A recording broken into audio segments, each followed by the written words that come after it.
गलत संबंध। Dining room की दीवार पर लगी घड़ी की तरफ देखते हुए माया ने कहा, हमें दफ्तर के लिए देरी हो जाएगी। अखबार पढ़ते पढ़ते ही राकेश ने कहा, मैं बस 5 मिनटों में तैयार हो जाऊंगा। माया और राकेश की शादी को 2 वर्ष हो गए थे। वो बेंगलोर के एक बहुत अच्छे इलाके में एक बहुत ही विलासितापूर्ण घर में रहते थे। राकेश सिंह एक बहुत बड़ी आईटी कंपनी का डायरेक्टर था और उसकी पत्नी माया उसकी ही कंपनी में प्रोजेक्ट मैनेजर थी। राकेश का काम बहुत तनावपूर्ण था, लेकिन वो हर समय काम में ही डूबा रहता था। वो अक्सर देर रात तक काम करता था। वो दोनों काम में इतने व्यस्त थे कि उन्होंने कभी बच्चे के बारे में सोचा ही नहीं। शादी के शुरू के दिनों में वो दोनों बहुत खुश थे अपने विवाहित जीवन से, लेकिन 2 वर्षों में ही उनके जीवन से उत्तेजना गायब हो गई थी और फिर धीरे धीरे दोनों दूर दूर होने लगे थे। अब तो वो 2 अजनबियों की तरह ही उस घर में रह रहे थे। एक दूसरे से बहुत कम बोलते थे। राकेश अपने काम में इतना व्यस्त रहने लगा था कि उसके पास अपनी पत्नी के बारे में सोचने का समय ही नहीं होता था। आधी रात के बाद दफ्तर से घर आता और फिर सीधा अपने अध्ययन कक्ष में जाकर अमेरिका में अपने कर्मचारियों से बातें करता रहता था। वो प्रायः रात का खाना भी बाहर से ही खाकर आने लगा था। वो सिर्फ कभी कभी ही अपनी पत्नी से डिनर और सुबह नाश्ते की मांग करता था। जब माया ने देखा कि राकेश तैयार होकर नहीं आया था, तो वो फिर से ऊपर अपने बेडरूम में जाकर अपने मेकअप को देखने लगी। उसने खुद को आईने में देखा। वो पतली थी और बला की खूबसूरत थी। वो जानती थी कि बहुत से पुरुष उसकी तरफ आकर्षित होते थे। उसकी सुंदरता उसका बड़ा हथियार थी। तभी उसने राकेश की आवाज सुनी। वो उसको बुला रहा था, क्या तुम तैयार हो? माया को गुस्सा तो बहुत आया और मन किया कि चिल्लाकर कह दे कि वो पिछले 15 मिनटों से तैयार थी, लेकिन उसने कुछ नहीं कहा। उसने बस इतना ही कहा, हाँ चलो चलते हैं। दफ्तर पहुंचकर माया ने अपनी मेल चेक की और फिर एक कॉफी ले ली और फिर अपने कर्मचारियों के साथ मीटिंग के लिए चली गई। करीब 11 बजे वो संजय के केबिन में चली गई, उसके साथ एक प्रोजेक्ट के बारे में बात करने के लिए। संजय और माया दोनों ही उस प्रोजेक्ट पर इकट्ठे काम कर रहे थे। माया, राकेश और संजय बचपन के दोस्त थे। हालांकि पढ़ने में संजय राकेश से बहुत तेज था, लेकिन राकेश ने ज्यादा तरक्की कर ली थी और संजय को बहुत पीछे छोड़ दिया था कंपनी के बड़े खेल में। अब संजय माया की तरह ही प्रोजेक्ट मैनेजर के पद पर काम कर रहा था। माया के हाथ में कॉफी के कप को देखकर संजय ने कहा, क्यों ना हम कॉन्फ्रेंस रूम में चले और इस काम को वहीं करें। माया थोड़ी सी हैरान हुई, क्योंकि वो अक्सर संजय के केबिन में ही काम करते थे। कुछ देर के बाद दोनों बड़े से खाली कॉन्फ्रेंस रूम में पहुंच गए। संजय ने कुछ घबराहट से कहा, माया, इससे पहले कि हम काम शुरू करें, मुझे राकेश के बारे में तुमसे कुछ कहना है। माया ने भी डरते डरते संजय की तरफ देखना शुरू कर दिया। तभी संजय ने कहा, मुझे राकेश और रेखा के बारे में कुछ कहना है। लोग उनकी दोस्ती के बारे में बातें कर रहे हैं। मेरे पति और उस कुतिया के बीच कुछ चल रहा है क्या? माया तो जैसे बिफर ही गई। ऐसा लग रहा था कि जैसे वो किसी भी क्षण फट पड़ेगी। संजय जानता था कि माया एकदम गंभीर थी। वो बोला, देखो माया, उन दोनों के बीच ऐसा कुछ प्रेम वगैरह नहीं है। हाँ, थोड़ी बहुत फ्लर्टिंग साफ दिखती है। ऐसी कोई गंभीर बात नहीं है मेरे ख्याल में। फ्लर्टिंग, थोड़ी बहुत फ्लर्टिंग। सच में संजय, तुम पुरुष लोग इसको फ्लर्टिंग कहते हो, है ना? एक शादीशुदा आदमी ऐसा कैसे कर सकता है? ये फ्लर्टिंग शब्द भद्र पुरुषों ने बनाया है अपने अनैतिक संबंधों को छिपाने के लिए। होती तो ये मर्द और पुरुष के बीच में ही ना। माया उठकर कमरे में इधर उधर टहलने लगी। वो बहुत ही गुस्से में दिख रही थी। तभी उसने रुककर संजय से पूछा, क्या मेरा पति उस लड़की के साथ सो चुका है? तुम राकेश के दोस्त हो, क्या उसने तुमसे कभी इस बारे में कोई बात की है? संजय ने कहा, नहीं, मुझे नहीं लगता कि उन दोनों का संबंध इतना आगे तक बढ़ा है, लेकिन फिर भी तुमको सावधान रहना ही होगा।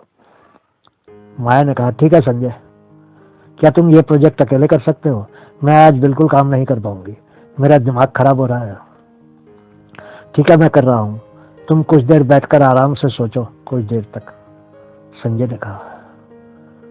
जब माया का दिमाग थोड़ा सा ठंडा हुआ, वो इंटरनेट पर यह खोजने लगी कि धोखा देने वाले पतियों से कैसे व्यवहार करना चाहिए।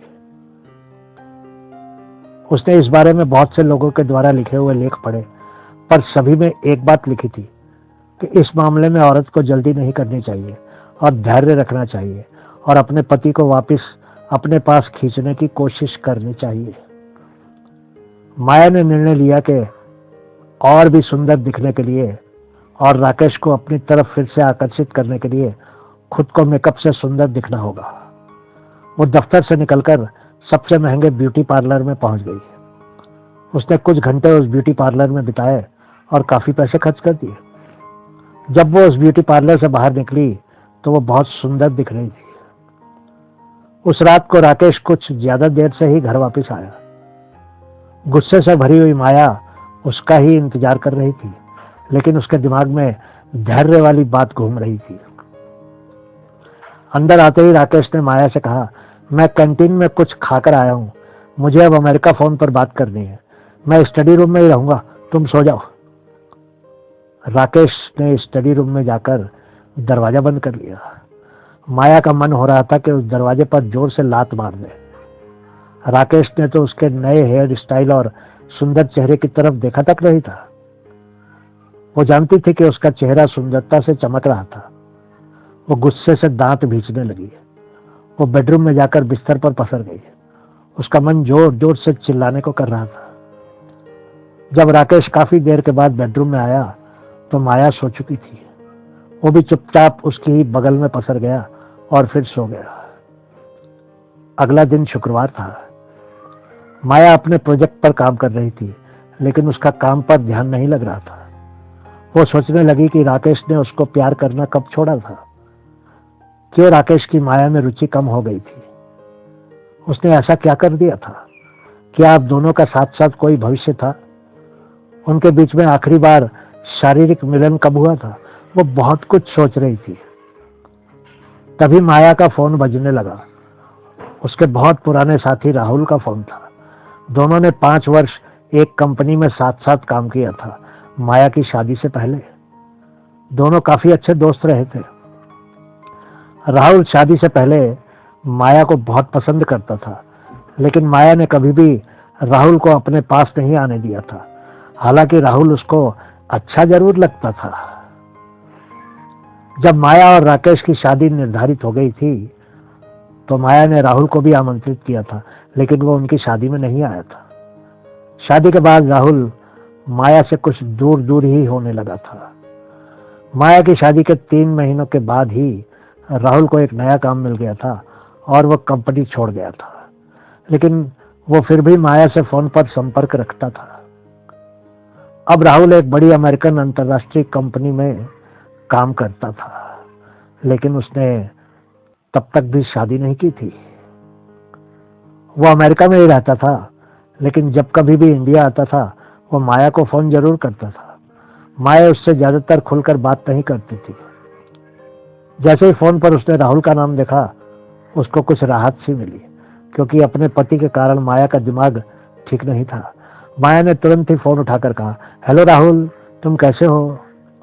दोनों ने करीब आधे घंटे तक बात की और जब राहुल ने कहीं मुलाकात करने का प्रस्ताव रखा तो माया तुरंत ही सहमत हो गई। ठीक समय पर राहुल उसको उसके दफ्तर से ही लेने आ गया। जैसे ही वो उसकी कार में बैठी, राहुल मुस्कुराकर खुशी से बोला, वाओ, तुम तो बहुत सुंदर दिख रही हो। इन 2 वर्षों में और भी सुंदर हो गई हो। जिस प्रशंसा की आशा वो अपने पति राकेश से कर रही थी, वो प्रशंसा उसको राहुल से मिल रही थी। वो राहुल की तरफ देखकर बहुत ही कामुक ढंग से मुस्कुरा दी। क्या सच में ही सुंदर दिख रही हूं? तुम तो वर्षों का भी हिसाब रखे हुए हो। राहुल के गाल में थोड़ी सी लाली दिखने लगी। उसने माया की आंखों में देखकर कहा, जानती हो, तुम तो हमेशा ही सुंदर रही हो। माया ने कहा, चलो अब चलते हैं, मुझे 3 बजे दिन को वापस आना होगा। राहुल ने कहा, हाँ ठीक है, मुझे ही भी जल्दी ही वापस जाना होगा। वैसे माया दिन के समय या लंच के साथ कभी शराब नहीं पिया करती थी, लेकिन उस दिन उसने लंच के दौरान 2 पैक विस्की के पी लिए। राहुल ने अपने लिए शराब नहीं मंगवाई, लेकिन वो बहुत ध्यान से माया को देख रहा था। 2 ड्रिंक्स पीने के बाद माया थोड़ी सी खुलकर बोलने लगी थी और वो काफी खुश दिख रही थी। राहुल सब कुछ सुन रहा था और उसकी शराबी होती आंखों में अंदर तक देख रहा था, जैसे कि उसके मन को ही पढ़ने की कोशिश कर रहा हो। दोनों ने पूरा 1 घंटा लगाया लंच करने में। 2 बजे के करीब राहुल ने एक लंबी सांस लेकर कहा, अब दफ्तर वापस जाने का समय हो गया है। काश मैं जाना होता, मुझे आज तुम्हारे साथ बहुत अच्छा लगा। माया को भी पूरा मजा आ रहा था। जब राहुल के साथ वो कार में आकर बैठी, उसने राहुल को ध्यान से देखा। उसको अपने दिल में कुछ हलचल सी महसूस हुई। वो उसको बहुत सुंदर दिख रहा था। वो सुंदर तो हमेशा से ही था, लेकिन माया पहले कभी उसकी तरफ इस तरह से आकर्षित नहीं हुई थी जैसा उस समय महसूस कर रही थी। तभी उसको कुछ सोचते हुए देखकर राहुल ने कहा, अब दफ्तर के काम के बारे में सोचना छोड़ दो। माया ने कहा, नहीं, मैं दफ्तर के बारे में नहीं सोच रही थी, मैं तो हमारी दोस्ती के बारे में सोच रही थी। तुम कुछ ज्यादा ही सोचती हो। उसने अचानक ही अपना हाथ माया के गाल पर रख दिया और फिर कहा, मैं अपनी आंखें बंद करके भी तुम्हारे चेहरे को पहचान सकता हूं। माया के शरीर में झुरझरी सी दौड़ गई और उसने तुरंत ही कहा, अब चलो, देर हो रही है। राहुल ने अपनी आंखें बंद कर ली थी। वो धीरे से माया की तरफ झुक गया और अपनी उंगलियां उसके सुंदर चेहरे पर फिराने लगा। माया तो बस मूर्ति सी उसको देखती ही रह गई।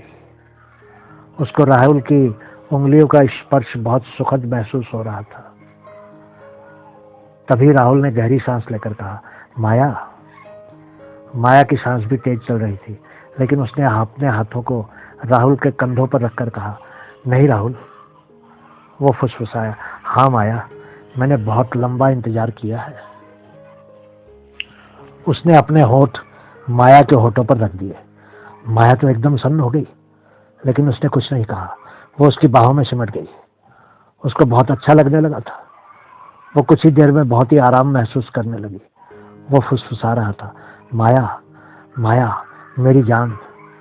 माया ने तभी फुसफुसाती आवाज में कहा, नहीं राहुल, हम ये नहीं कर सकते।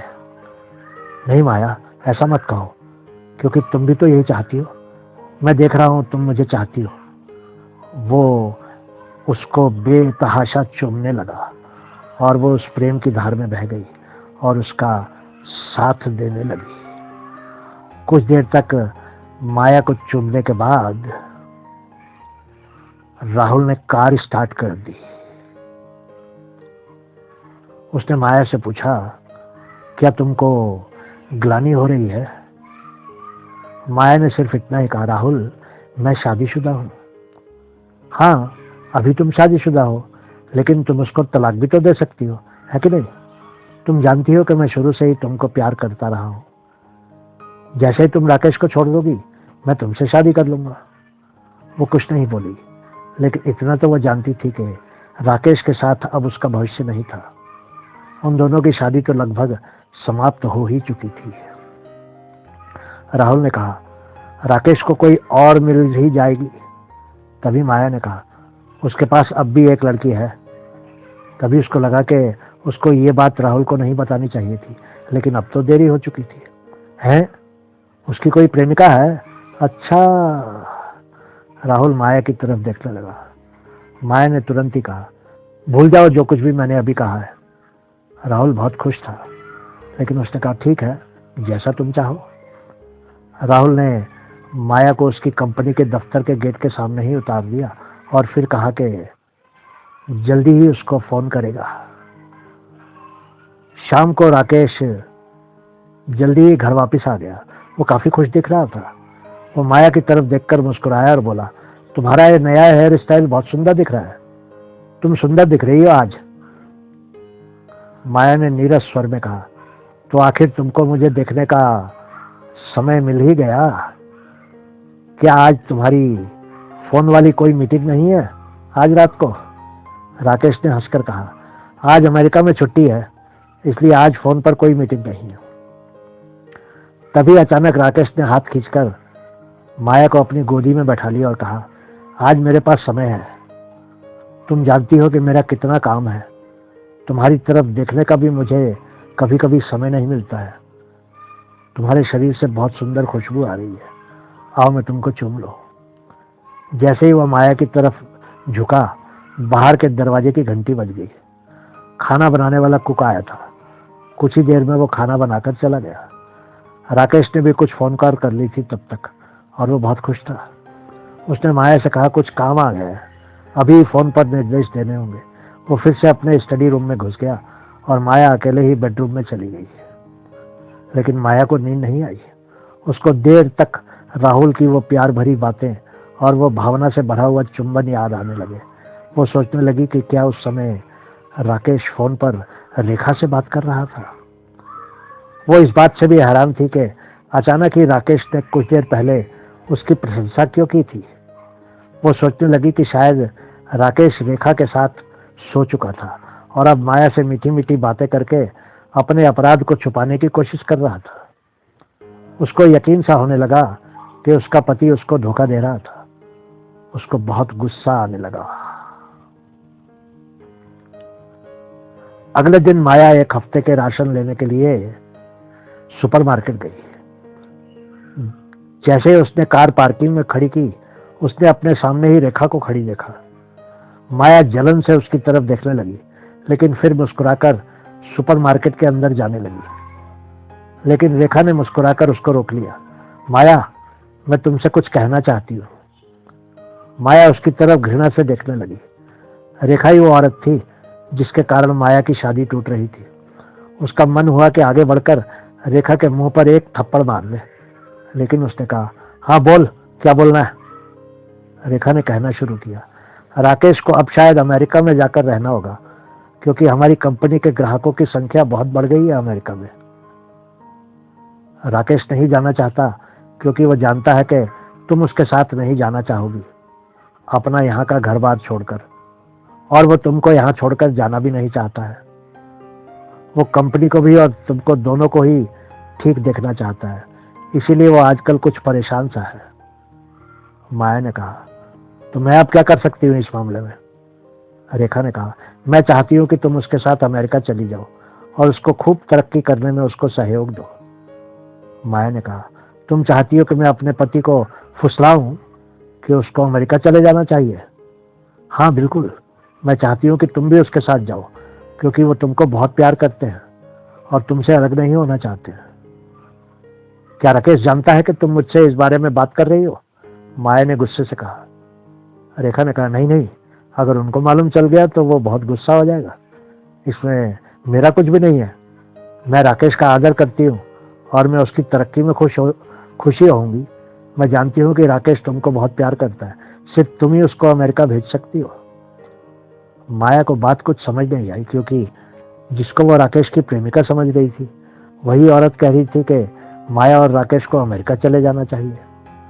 माया ने भड़क कर कहा, सुनो, मैं मूर्ख नहीं हूँ, समझी तुम? मैं जानती हूँ कि तुम्हारे और राकेश के बीच क्या क्या चल रहा है। रेखा का मुंह खुला का खुला रह गया। क्या? मैं और राकेश? ये क्या कह रही है तुम माया? हाँ, तुम और राकेश। तुम पागल तो नहीं हो गई हो माया? राकेश मेरे साथ व्यापार की बातें अक्सर करता है। इसका मतलब ये नहीं कि मेरे और उसके बीच में स्त्री पुरुष जैसा कुछ चल रहा है।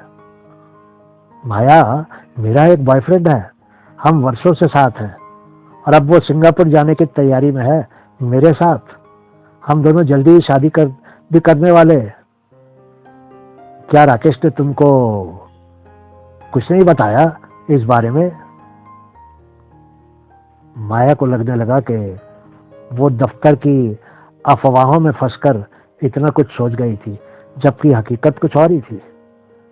तभी रेखा ने उसको घूरते हुए कहा, कहीं तुम ये शंका तो नहीं कर रही हो कि मेरे और राकेश के बीच में संबंध है? माया घबरा गई। मुझे माफ कर दो रेखा, मैं ही मूर्ख थी। वो हमेशा ही काम में डूबा रहता था और कभी मुझसे बात तक नहीं करता था, इसीलिए मैंने इतना मूर्खतापूर्ण निष्कर्ष निकाल लिया था। खैर छोड़ो अब इस बात को, अब मुझे जाना होगा। मैं राकेश से बात करूंगी। शाम को राकेश के आते ही माया ने कहा, क्या तुम अमेरिका शिफ्ट होने के बारे में सोच रहे हो? हाँ, लेकिन अगर तुम मेरे साथ चलोगी तो ही जाऊंगा। नहीं राकेश, तुमको जाना चाहिए। 1-2 वर्ष वहां रहकर कंपनी के काम को बढ़ा दो और फिर बीच बीच में यहाँ आते रहना। मैं यहाँ कंपनी का काम देखती रहूंगी। नहीं माया, तुम्हारे बिना नहीं जाऊंगा। और तो रेखा के बारे में मैंने सुना है कि वो अपने बॉयफ्रेंड से शादी करके सिंगापुर जा रही है। हाँ, सुना तो मैंने भी है, पर किसी को नौकरी छोड़कर जाने से मैं रोक तो नहीं सकता हूं ना। ठीक है राकेश, तुम अमेरिका जाओ और मैं यही काम देख लूंगी। मैं वर्ष में 1 महीना अमेरिका आकर तुमसे मिल लिया करूंगी। बहुत ना नुक्कर के बाद राकेश मान गया। उस रात को माया ने फोन करके राहुल से कहा, राहुल, मेरा राकेश से सब ठीक हो गया है, अब हम नहीं मिलेंगे। रात भर माया और राकेश एक दूसरे की बाहों में बहुत खुश थे। अगले दिन से ही माया तो जैसे हवा में उड़ रही थी, उसको तो जैसे उसकी दुनिया वापस मिल गई थी। 1 महीने के बाद एक जहाज अमेरिका के न्यूयॉर्क जा रहा था। उसमें एक मर्द और एक खूबसूरत औरत एक दूसरे का हाथ थामे बैठे थे। दोनों एक दूसरे की आंखों में देखकर मुस्कुरा रहे थे। हेलो बॉयफ्रेंड, अब कैसा लग रहा है? मैं बहुत खुश हूं मेरी जान, मेरी गर्लफ्रेंड। अब 2 सालों तक अमेरिका हमारा है। वो बॉयफ्रेंड और गर्लफ्रेंड राकेश और रेखा थे, जो साथ साथ अमेरिका जा रहे थे। और उधर घर में बैठी माया इसी भ्रम में थी कि उसका पति अमेरिका पहुंचने वाला था और रेखा अपने बॉयफ्रेंड से शादी करके सिंगापुर जाने वाली थी। बहुत बहुत शुक्रिया।